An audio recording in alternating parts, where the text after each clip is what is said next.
Welcome to the podcast. This is the Peak Provider NDIS podcast. My name is Chris Hall, your host, and today I've got Garth Belic with me. Now, Garth is the founder of Paycat, which is a really cool solution that processes payroll for NDIS providers, amongst many other things. And today we're going to talk about some of the recent price guide changes, how that relates to the SHADS award, what are some of the gaps that providers might typically be missing or unaware of from things like an allowance perspective, and just generally speaking, what the road ahead is. So, Garth, welcome to the podcast. It's really a pleasure to have you on. Thanks very much, Chris. Thanks for having me. Yeah, no, it's going to be cool. So, look, we're recording this July 2023. So, from a price guide point of view, we've just had some changes. It's been just over a 5% increase for some of the personal care and community access, SIL, hourly rates, etc. Some things have not increased, such as support coordination, which is a bit of a shocker. But there's kind of like a bit of a mixed feeling amongst the industry, right? So, we've had inflation some months up to 7% or more. And, I think that generally speaking, from just the inflationary environment that we've had, my personal opinion would be that, 5% doesn't quite cut it. And whilst it can be great that we can charge a bit more in terms of what we can claim from plans, there is also the other side of the equation, which is what do we have to pay our staff. So I'd love to kind of get your insight. What's going on? What are the changes from a SHADS point of view in terms of what providers have to pay disability workers? Yeah, no, good question. So I think from memory, like I was reading the other day about Fair Work, and they said that since the Fair Work system came in place, which I think it was about 2010, it's been the largest CPI increase we've had. So right. The across-the-board increase has been 5.75%, and usually we only sort of see 2 or 3% each year.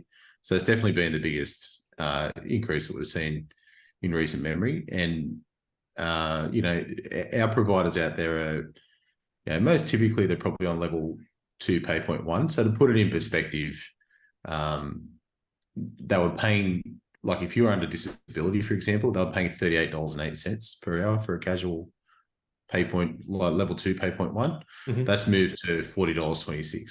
So wow. It's $2 an hour. It sounds like the margin that a provider's making is being maintained, but as you said, that hasn't been applied to support coordination, who would also be getting those increases. So, in some, it sounds like in some situations that the provider's been left out of pocket, and other times it's been passed on. The home care level 2 pay point 1 is another area that has changed a little bit. They introduced an aged care variation to the rates now. So essentially what this was Fair Work came across the board and said aged care workers across the board need to get a 15% increase. Mm-hmm. So instead of getting the 5.75, they got 15. And what it meant for SHADS is that you have people that are doing aged care underneath home care. So I might be caring for the elderly in their home, and I may not. And if I am, I'm getting 15% more. So in real terms, if I'm under the home care sector of the award at the moment, it's just a normal home care engagement. It's $32.08 for a level 2 pay point 1. That's $36.89 if it's aged care. So I've heard some movement in the industry about, employees wanting to favour employers now that do aged care work, because it's just an automatic 15% increase in their wage. So what in practical terms, you mentioned some of the pay points there. So it could be approximately $41 for disability now. And now that we've leapt up 15%, what might be I know each pay point varies, but like what might be a typical wage that someone might get in aged care? Yeah, so $36.89 an hour. Yeah. Okay, so it is actually less still than disability. Yeah, it is. But okay. And I think the 15% was about sort of catching it up to equate to that a little bit. They were a fair way behind. But yeah, it's interesting. The things we don't know yet are, as we know, it's all appointment-based stuff. So, if I have an aged care if I have an aged care client, and that aged care client is the second appointment of the day, and the other two are not aged care, Do you just get the higher rate for that appointment, or do you get it for the whole day? Or Well, do you, that's a bit of a challenge, isn't it? Because then we go into yeah, we don't contracts. really know yet. Yeah, So, yeah, that hasn't been tested. So, right. I'm waiting to hear from Fair Work about that one, about. Okay, that is interesting. And even in the disability side, there are kind of I forget the exact names. You might be able to help me on this, but there are two sort of fundamental options, aren't there, for which category you pick for disability? And Yeah, even that is a bit of a point of contention. I speak yeah, to general managers of quite large providers, and they've said, oh yeah, we know, like we've had legal advice on that. We can't get a clear yeah. answer from Fair Work. So Yeah, it is vague. Yeah. mm, So there's actually four branches of the award. There's yeah, what we call SACS, Social and Community Services, and that's it. Yeah. underneath that there's disability, and then Yep. there's home care as Yes. well. And it's a little grey to work out. So where sometimes it's very clear cut, I'm on one or the other. Sometimes it's not. And yeah, and that's where you have to rely on Fair Work determinations and consultants and case law and all that sort of stuff to get that right. So, Well, you do, and there's um, also that wonderful tool, isn't there, with Fair Work, the pay rate finder, where you can actually read, and people should, read the exact descriptions because yeah, sometimes if you're doing stuff basically that's personal care at home, but also access to the community, then there yeah, might be a case to be made to say social and community is the one that you should use. But if you're just doing yes, stuff at home for people, then yeah, depending on what you want to pay people, it can be just a fraction, I think, more efficient to go to the other yeah, options. yeah, definitely. You're referring to the paying conditions tool, which is, Mm. it contains details about rates and rates of pay and all that sort of thing. Fair Mm. Work service, but it does go into the definitions of each classification as well. And yeah, sometimes it's really obvious, and sometimes it does require you just being a little like finessing through that and picking what's right. And sometimes it's the best fit. I think people look at this stuff wanting the exact answer. Sometimes Mm-hmm. it's like, well, I'll do a little bit of this and a little bit of that. What am I primarily doing? Mm. Is often the Mm. answer. Here's one thing that I was chatting to another GM about. It was quite an interesting point. The whole like pay point one, pay point two, and Mm. the idea is that I believe after is it 12 months that if you demonstrate that competency and that you have Yeah, progressed to the next level, then you're meant to be actually progressing to that next pay point. Is that correct? yes, Yeah. yeah, yeah, definitely. So it's the pay point progression is a reasonably complicated area. We've got a blog on our website actually about um, just some of the examples of it. You're right; it's not an automatic. Some awards, like if I'm an apprentice, I work for 12 months. I'm going to move on to my next stage of apprenticeship. Shads isn't like that. It is more about you're eligible after 12 months, but you've got to demonstrate the competencies as well. So it's not an automatic thing where you should just be setting it up to roll the rate over after 12 months. It's got to be, it's sort of trigger a review after 12 Correct. months of where we're at.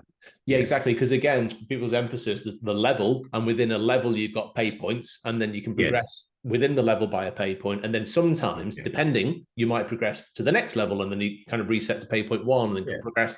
But the kind of insight that was the conversation that I had was basically providers equally shouldn't freak out. That they shouldn't get in the mindset of, oh gosh, I've got to do this automatically every year. Like Yeah. if a support worker genuinely is just continuing to deliver Yeah. the consistent duties, then you can, I believe, keep them on that same pay point. Yeah, absolutely. If it matches that. So Mm. it's often that we see 2.1, like I use that as an example before. Mm-hmm. It's because it's by far and wide the most common classification we see people on. It seems to be the one that fits most job descriptions for support workers. Correct. So Now, then there's also the other thing of like whether people are paying above award or not, right? So if you go to like an agency such as Higher Up, they strategically choose, they publish it on the website, they say, we choose to pay at this level, pay point, blah, blah, blah, but we choose to pay above that award, right? So like with the recent changes of the 5% or so, I think it's also important for providers to reflect on two things. Are you already paying above the award? And if you are, then you got a bit of a business and also an ethical choice, don't you? Because yes, it has been an inflationary environment. So if you come from the heart, you might go, gosh, we want to support our team to have a higher wage. yeah, But I guess from a legal obligation point of view, what you're already in your contracts. If they were previously above award, you might just need to check. Like you might already be paying your staff sufficiently. Yeah, I think with you got to look at the impetus for people wanting to pay a higher rate of pay. So Correct. the most common thing we come across is there's two reasons really. One is that there's a market rate out there for doing things, and I can't get an employee under the award rate, so I'm going to pay higher. And we see that often with sleepover allowances. Like, it's hard to fill a shift when you're paying $50 for an overnight shift. So you often see people pay 75 to 100, and pay a higher rate of pay. The other reason, and this is probably more common, especially for shads, it's a really complicated award. Let's face it, like it's one of the more complicated awards in Australia. And it's trying to be interpreted by an industry that are typically made up of small businesses. So, you're dealing with a very complicated award, and they're not people that have a career in payroll. So the simplest way to deal with it is to say, well, you know what, I'm going to pay overs, and hopefully that covers everything I need to do under the award. So I'm going to keep my wages really simple, right? Just by paying overs. I'm not going to worry about these allowances or these penalty rates. I'm just going to pay an extra whatever per hour. Right. Now that's quite a sound approach, but you got to remember there's two outcomes of it. One is that what Fair Work is saying under the award is, here's the absolute minimum you have to pay an employee. This is the absolute minimum. So unique to shads is you got a billing system as well that's loosely based on what the rules of the award are as well. So like NDIS price rates and things are sort of based on the same rules loosely. I'm not saying they're dollar. I wish they were, but they're not perfect, but they're loosely based on the same rules. So what you get is a situation where people want to pay it overs, and there's one of two outcomes. Either you're paying too much in wages. That's the first thing. You're trying to simplify your payroll, but you're actually paying too much, which comes straight off your bottom line. Well, the second thing is you're underpaying. Because the underlying complexity might mean they were meant to get something higher. They're meant to get maybe an overtime rate that you missed, or a penalty for not having enough of a break between two shifts, or these subtle things that you might miss. And they're both not good outcomes for the business. Right. They're both unprofitable outcomes. One's a compliance issue, the other's a profitability issue. So unless you have a really strong case of, hey, I can't afford labor, or I can't get labor at the award rates, that's, I think, a really sound reason to pay overs. But trying to use it to simplify payroll, not worthwhile. That's a very interesting point of view. Yeah. Because I mean, honestly, my just gut instinct says $41 ain't bad. Like, that's pretty good. It's better than working at Macca's. Like, it's decent. It's often shift work too. So like we're adding loadings to these rates. I say that's the base rate. Yeah. It's not evening, Saturday, Sunday, the whole lot. So the other interesting thing I'd say, just to add on to your point, is that if you pay above award because you're thinking that you're simplifying things, you've got two strategic issues that you expose yourself to. Every new financial year, you're going to have to do this dance that we're talking about. And that's a bit of a pain in the ass, right? Excuse my crude language, but it's just true. It's a pain. And then when it comes to a disgruntled employee for whatever reason that maybe leaves or resigns, or let's say your performance, review them out, you can almost guarantee that, should we say the savvy ones are going to go, oh, what about this? What about that pay? I would deserve this, and you didn't pay me this then.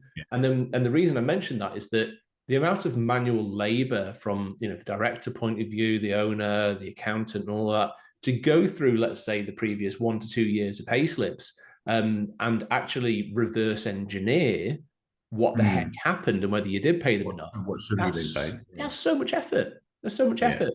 And you might go, actually, you're wrong, but we spent, $1,000 of labor figuring that out, or you're right, and here's $50, Yeah. I think it's well-intentioned, but, technology's caught up, and there are tools out there now that you can throw a pretty simple timesheet at a system and get an award compliant result. And so it's no longer a necessity. Back in the days where you'd get a paper timesheet put on your desk, and you might have had MYOB or QuickBooks or Xero. I'm talking 10 or 15 years ago. Trying to work all this stuff out in a spreadsheet's hard. You've got You've got different allowances that trigger. You've got, people sort of, they've been in this for 15 or 20 years will know what I'm talking about. If you had all these columns on a spreadsheet, you break a formula, all this stuff, it's hard. So I get traditionally why people have gone, you know what, let's just pay, I don't know, $5 more than we should. Yep. We'll just simplify all this, and we might pay Sunday rates, but we'll keep it really simple, Yeah. And that argument no longer stacks up.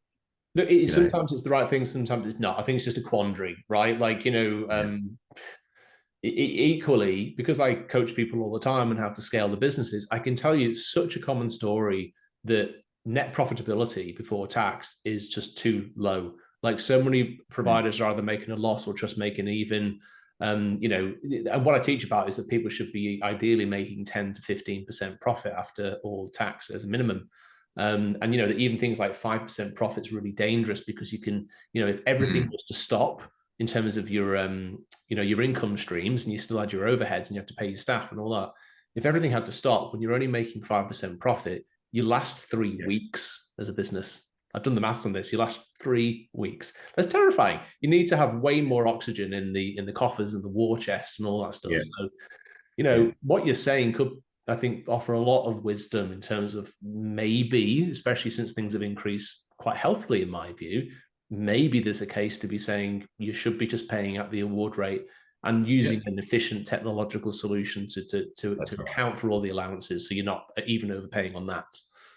I think that's the way to go. And I think, like most of our clients that we deal with, they want to pay award rates. So that's the intention. So in most cases, when we come across a new client that's come across another system or something, they say to us, I want to pay the award. But they've been getting, maybe their interpretation of the award might be a little bit off, or they might have been getting it wrong in the old system or something like that. So, it's most people's intention they want to pay the award. It's the exception that they want to pay more and relax conditions and allowances. Yeah, I just think it's what you might think is a well-intentioned thing to simplify your business ends up being a lot more complicated than it should be. Exactly. Let me do my best. I'm gonna self-impose a quiz on myself, and you can give me a mark. Yeah, go for it. I'm gonna give my best at reeling off spontaneously some of the allowances that people may or may not be aware of, right? So you got things like the split shift allowance, and that's whether or not you got a shift in the morning, shift in the afternoon. It's either like a split shift allowance for 1 or 2 shifts, or 3 shifts, sorry. And that can be, quite a bit of money that adds up to many thousands. You've got that. You've got the uniform allowance, meal allowance, overtime things that are very rule based. If you're doing a sleepover, it's what's the minimum amount of hours that you get paid, even if you only have to get up for 30 minutes. And then you've got calculated how much time exactly you were up, how that links to, the maximum 10 or 12-hour shifts that you're meant to do. Have I, that's again just reeling off and gurgitating them, but have I roughly kind of got a fair spectrum of the type of allowances that are out there? Yeah, I think so. I think there's categories, there's high-level categories. Sure. To simplify things. So the one you touched on at the first there, we call them broken shift allowances. Where you mentioned you're actually counting the breaks between shifts. And this is something specific to disability. So let's go back to our award sectors for a second. Social and community services is disability and non-disability. And this is another thing where we talk about home care versus SACs, right? This is only applicable on the SAC side of things. That you get an allowance counting the number of breaks between shifts. So it's appointment-based work. If you put on, say, 3 appointments in a day, it means you have 2 gaps in between. Staff now from 1 July 2022, so it's only pretty fresh, they get a rate per hour. It's about $20 a rate per hour for having 1 break, and they get $25 or more for 2 breaks. So that's really interesting. That's actually a bit, people go, oh, that's not right, I'll just cough it up. But when you do the maths on that, 20 times 5 times 52 weeks of the year, that's more than $5,000. Yeah, it was not popular when it came in. And again, well-intentioned piece of legislation. I'm sure everybody out there listening would disagree, but what they were trying to do is to say, hey, well, hang on, there's this sort of gap in these people's day where they can't really do anything. They've just got to wait around to the next shift. Let's reimburse them for it. They didn't really think about how it applies. And it's one of the areas in particular that doesn't really translate into the NDIS pricing system either. No, so it doesn't. like there's no extra you can bill for that situation. So it's one thing where, and we'll talk about this a little bit more, but it's one thing I think where, your rostering and more specifically your shift planning needs to be sophisticated enough that it picks that stuff up. So that you can go, you know what? I want to actually give that shift to another employee who's only had one shift today. Save myself $5. Yes, I do. I think fundamentally, I think it is fair to the employee. So I'm not questioning that. It's more like as a business coach, I kind of advise people to say, think long and hard about what your ideal customer is, right? So, if you're doing other types of shifts where it's not the short shifts, you can basically have enough for a full day. A full day for a certain employee. Let's say you're a parent during school hours and that's your support worker. They can only fit in 5 hours, right? So they might be happy with a full 5-hour shift for the day, and that's it. And then there's no split shifts and all that jazz. So like that basically that $5,000 per FTE, you're probably going to have hundreds of like participants and that kind of stuff. So if that applies to all of your business, you are significantly reducing your profit margin. Absolutely. Especially when we think it doesn't really translate into extra billing. No, it really doesn't. Exactly. So I sort of, all these things, I sort of call them controllable costs, right? They're things that if you plan your shifts out properly, you can save money. Yes. And remember, go back to what we said at the start. What the award's telling us is the bare minimum we have to pay an employee. So these allowances are the bare minimum. If you want to pay a higher rate and absorb these things up, you can. But this is the minimum you got to pay. So if you can avoid these costs, you go for it. Another one that you mentioned there was about, the high level category we'd call minimum shifts. And this is where we're saying a shift has to go for a certain duration. And if it doesn't, they get bonus hours. So, is it 3 hours? I forget. Is it 3 hours under chance for disability? Yeah. So SACS is 3 hours. So that's the social and community services is 3 hours. Disability under SACS is 2, and all the other ones are 2. Okay. Home care. So what we're saying is if I give somebody, say I'm under home care, if I give somebody an hour and a half shift, they get a bonus half hour of pay. Correct. You don't get paid for that bonus half hour. They do. You don't. Exactly. It's the gap between billing and pay. Yeah. Again, you want a big warning flag when you're doing your rostering, right? To say, hey, I've got a situation here where I haven't given somebody a full 2-hour shift. Is there something I can do about it? Sometimes there isn't, of course. But is there something I can do about it? Can I turn that into a 2-hour appointment? Can I have 2 1-hour appointments that are, in close quarters, living together, that can drive from one to the next straight away? I'm in practical terms, is there something I can do to actually fill out that shift to make it 2 hours that are both billable hours? Increase utilization of your staff. The other category that, and this gets really complicated, is the sleepover. Sleepover is a really difficult area, not only because it's got the shift work rules involved, and people often get them wrong, but it's also got this minimum shift thing. So what happens with the sleepover, most commonly, is I do a little bit of work, then I have my sleepover portion, then I do a little bit more work. And what happens with those little bits of work either side of the sleepover shift is at least one of them has to be 4 hours long. Yes. At least one of them. And so what you want to do is if you make one side of it 2 hours and one side of it 3 hours, this 3-hour bit gets paid at 4 hours. And again, you want to know about that. Yes. But maybe you can convince a client to, shorten this and lengthen that. Or that kind of thing. So, that's a really subtle thing, but if you're doing this on repeat, it's huge. It's huge. I'll tell you what, like I've been the director of a SIL provider, South Coast, and what I know from experience is that if you say, for example, overcharge and you go too long on your shifts and you do that for say 2 hours for 11 months of the year, just that extra couple of hours, that can mean that month 12, the SIL participant's got no bloody budget left, right? It can really wreck a budget when you're doing 24/7 care. Like it snowballs. So that kind of stuff's crucial. And I think that there's a lot of wisdom in basically all of your team, from sales to intake to the rostering manager, the owner and directors of the business.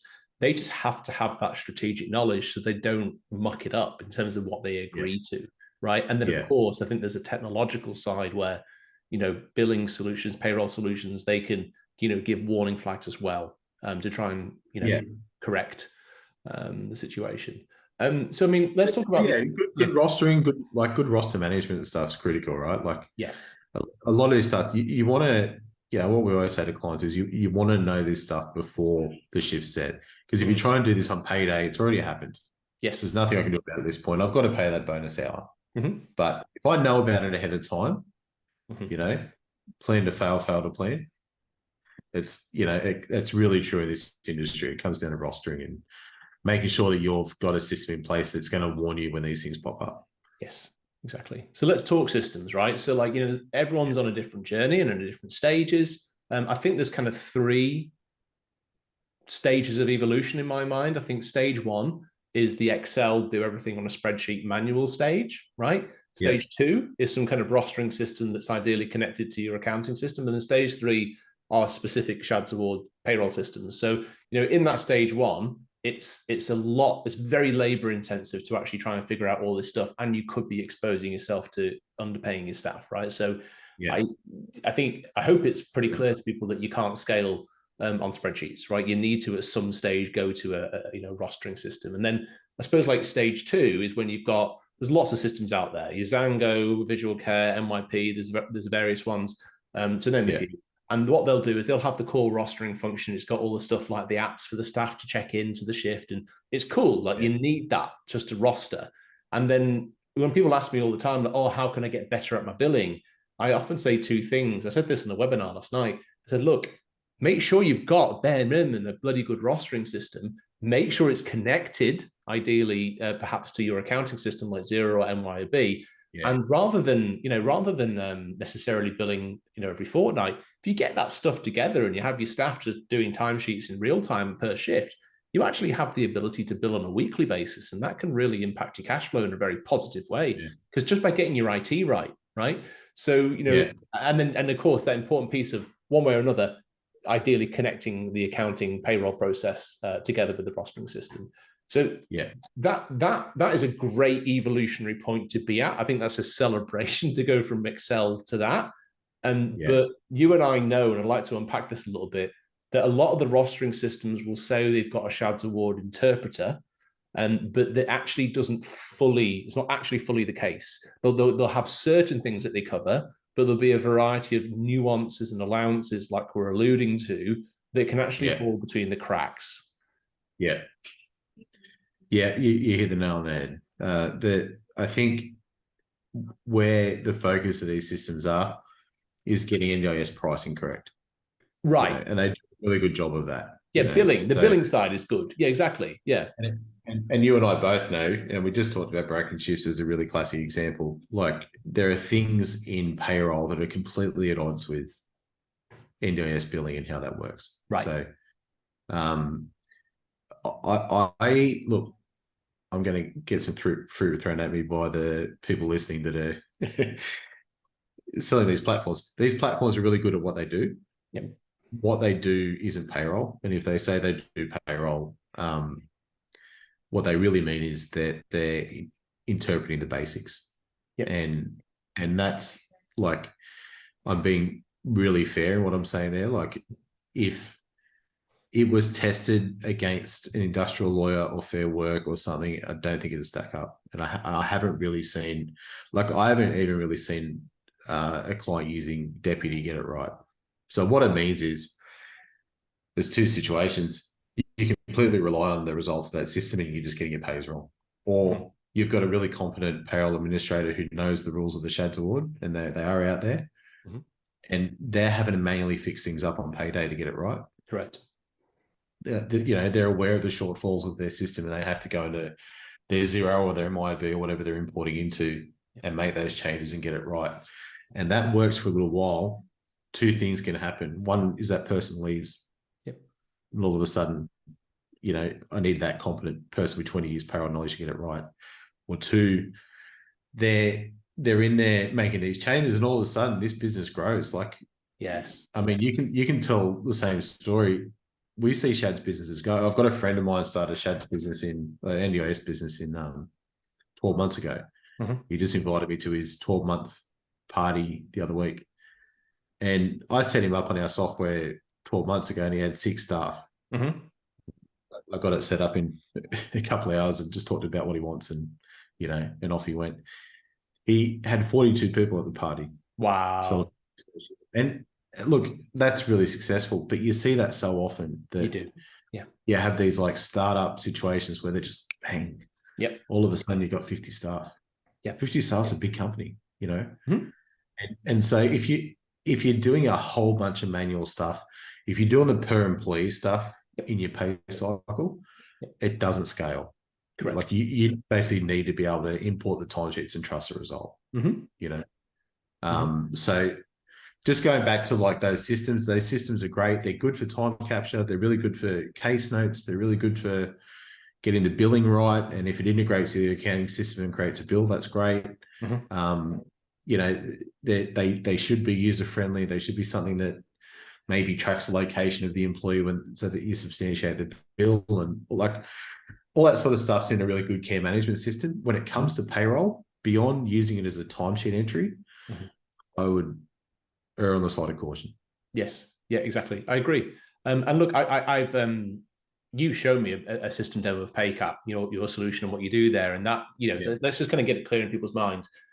Basically, I recommend to providers that at a minimum, they've got a rostering and billing system, like we talked about. Yeah. The next evolution is you basically can bolt on a solution like PayCat, and you've got sort of 2 ways that you can use it. You can either download Excels and use that, to easily upload a CSV file into PayCat and then process it, and PayCat will pick up all of the nuances that we're talking about.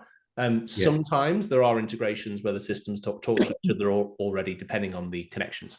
So like what we're talking about, to put it simply, is that you got to like get it out of your mind that something like Xero is doing the payroll. Instead, is it correct to say that you're basically connecting your rostering system one way or another with PayCat, and then it's PayCat that's issuing the pay slips and processing things?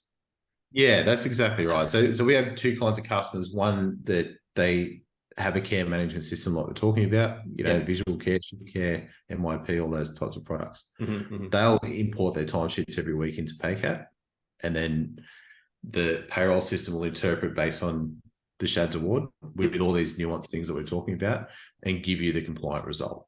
Yes. So I think that's the best of both worlds, because you get good NDIS billing and case management and all that sort of stuff in your scheduling, in your software, and you're getting the compliant payroll result. At that point, you're replacing Xero Payroll or MYOB, the payroll part of it. So you can still use accounting, but you don't need that payroll module anymore. It sits in there. And we're just sending across a journal, to use an accounting term, in the accounting system to say, this is what happened on payday. So the pay slips and everything is sent from our system. Right. Yeah. So the other side of things is where, and we come across this quite a lot with SIL providers and things like that. They don't necessarily need a care management system as such. There'd be a business case for getting one, but a lot of people decide, what, we don't need one. Well, they go in and they use our rostering and time and attendance and everything like that. It's not a billing system, but it does have rostering and tracking, and it will, when you're rostering, it will give you all these costs and all these warnings about, these potentially controllable costs we're talking about in this seminar.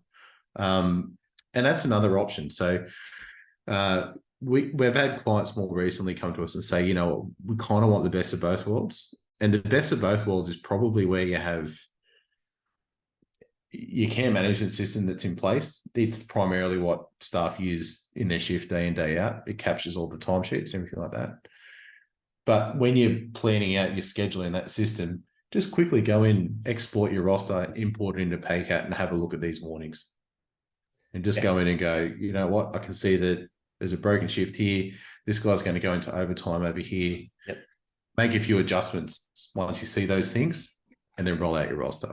I think that's probably the best of both worlds approach to your tech stack. Yeah, exactly. No, I agree. And what's interesting is that, again, we talk about business case, right? So you mentioned your friend 12-month journey. Yeah. Like fundamentally, there'll be a few dollars you pay for a payroll session per employee, to use a service like PayCat. But as you scale, there's an inflection point where the cost of the software is significantly lower than the manual labor that it takes a bookkeeper or your accountant to do, right? So like fundamentally, that's literally the dollar business case, and it's also a more reliable thing because it's kind of like AI can do things more reliably than humans, basically. Like the software gets it right every time, and there's no risk of human error. So I think it's literally dollar business case and reducing your risk as a business. Yeah, you're right. It is rules based, right? So, like, Right. if you're right, it's going to use that rule every time, and it never takes a day off and doesn't have a sickie, and that's what you say. But the other thing to consider, like, is on the other side of things, that bookkeeper with all that knowledge, like, you need to retain that bookkeeper. Like, you see people in really desperate situations where that bookkeeper is left or retired, or and they're the only person in that organization with all that knowledge that they require to get payroll right. Yeah, absolutely. And do you know what also makes me think of? You know how, like, if I just do a quick screenshot here, I look at the Xero pricing, and like, I'm used to paying this one that's called premium, and it says $76 a month. That's the one I've got, right? And that says payroll for up to 5 people. I suppose what's cool about the PayCat approach is that because PayCat's doing the payroll, you don't need the constraints of what Xero is allowing you to pay people, so to speak. You can go with like the cheaper version of Xero essentially, and not have to sign up for some kind of expensive enterprise grade. Is that a fair statement? Like you can basically have the more basic Xero subscription.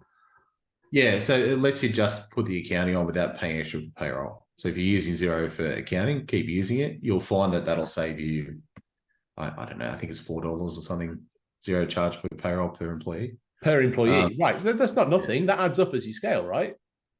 They also tap out at 200 employees. So, oh, really? For Xero? Yeah. So, like, we often get clients get to that point where they're like, well, I've got 180 employees. Xero's tapped us on the shoulder and said, "Hey, you need to look at something else."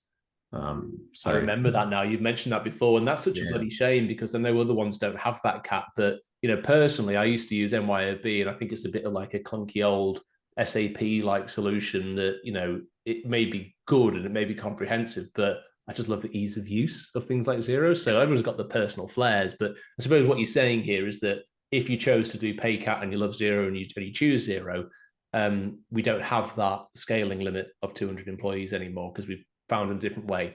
And the way it is priced on a per user model. So sure. And I should talk about this because it's called an active employee. So an active employee is somebody who's been paid. Yeah. Okay. Cool. Right. So you're making money, right? You're making money, and it only costs you when you're making money, so to speak. Exactly. Yeah. So we often get clients that have like a larger database of employees than they're actually paying a fortnight. I might have 100 on the books, but I'm paying 80. So they get 80. So essentially the price of the payroll goes up and down as your billing goes up and down. Yep. Look at it. Yeah, exactly. Love it. Well, listen, Garth, I said that we'll probably keep this to a fairly shorter one. I think that in terms of like, next steps and all that stuff, the thing that I want to make people aware of 2 things. Like what I do in the NDIS is I help provide a scale through sales and marketing projects. That often leads to very deep strategic conversations about profitability in your business and how the heck you're going to do it. Like my background is that I'm originally an IT professional that happens to have specialized in the NDIS for the last 5 years. And the reason I'm mentioning all of that is that, like I'm very happy to have conversations with providers to do that. What's the word? Kind of that I'm your coach in your corner sort of thing to help you make the right decision. And I can imagine that PayCat would be a great solution for many people, but rather than just immediately pushing them towards you, I just want to say to people, feel free to get in contact because I think that these conversations are often IT based, and they're business strat based on the fundamentals of how you're going to grow your business. So, people are welcome. I encourage people to get in contact with your business straight away, but that's just to put that offer out there too. Yeah, definitely. Look, it's a system, obviously, where my background. I'm a chartered accountant by trade, actually. Yeah, so, cool. Yep. But the fact that I got into software, it's kind of. I saw this product come along, 10 years ago, and I thought, wow, this is actually, having a rules-based approach to payroll was back then was unheard of. So I kind of went, you know what, I'm going to take away my successful career in tax and accounting and audit and all these sorts of things, and I'm just going to focus on this. So I'm an end user of my own product. I actually believe in it, and I think for Shads, if I can leave you with any thought, it's a complicated award. If the award scares you, if you're bunking down on payday, spending a lot of time getting your pays out and getting it right, and you hit that button and say send pay slips, and you're not that comfortable with what you've just sent, you have that feeling of angst. It's a good solution, right? And a lot of what we spoke about today is just getting those controllable costs in wages down. And it can be the difference between a profit and a loss. Yeah. So just having the tools in place to be able to spot these things can make a massive difference in business. Oh, hugely. And one thing, again, like I've got a small provision business myself, as well as being a coach. It's on the Central Coast. And I've used your content, as a business owner, and I think it's wonderful. So cool. I'll put this, I'll put this in the show notes. There's a wonderful downloadable guide that PayCat does it's on the screen now, and I'll put it in the link below. Couldn't recommend it enough for people, because it does what it says on the tin, gets the jargon free, aspect of things, and makes it easier for providers to connect with. So yeah, really recommend that product. Yeah, thanks for the plug, Chris. That's a really popular document. We sort of had a client the other day say to me, they just signed on with us, a client in South Australia, and they said, I've actually been on your site about 300 times, because every time we do payday, we go to the blog and read your blog. And sure enough, I looked at his analytics, and he had about 300 views on our site. So I think probably a lot of people in the industry have seen that document now, and it's been shared around. Really, really popular. Yeah. And we're actually in the middle of just updating it for the new financial year. So fantastic. Jump on and grab that if you haven't already. And a good place to start. Fantastic. Well, listen, look, we'll wrap it up with that. Garth, thank you for coming on today. It's been a pleasure. Oh, pleasure. Thanks for having me. Yeah, absolute pleasure. And just as a reminder, my name's Chris Hall from Peak Provider. If you're interested in scaling your business, sales and marketing wide, get in touch at peakprovider.com.au, and Garth Belic of paycat.com.au. Great to have you on today, sir. Thanks for having me, Chris. Appreciate it. Cheers, mate.